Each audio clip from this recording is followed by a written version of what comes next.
the question was how we can curb American agribusiness interests when they go abroad into especially poorer countries that are less well regulated, and then have a very destructive impact on agricultural interests within that country. And the dairy industry in Haiti is one good example of that.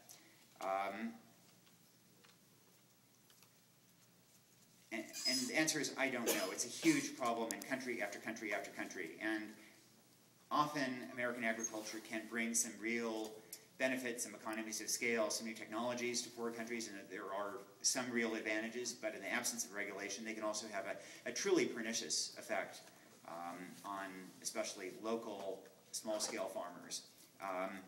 And it's very difficult to do that regulation from the American side. On the other hand, the local authorities in those countries don't have much capacity to provide that regulation.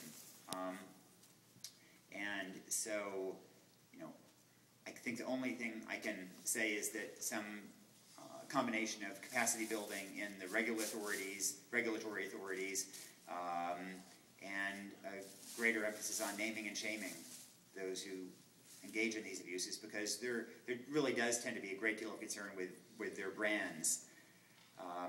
But it's not a very satisfactory answer, and I think this is a real problem, and I think it's one that is going to grow, especially in Africa. We're seeing increasingly a tendency for outsiders to go in and buy rights to huge sectors of land for agricultural production. And in some ways this is going to be hugely beneficial, but it also raises just tremendous risks for those small-scale farmers actually on the ground.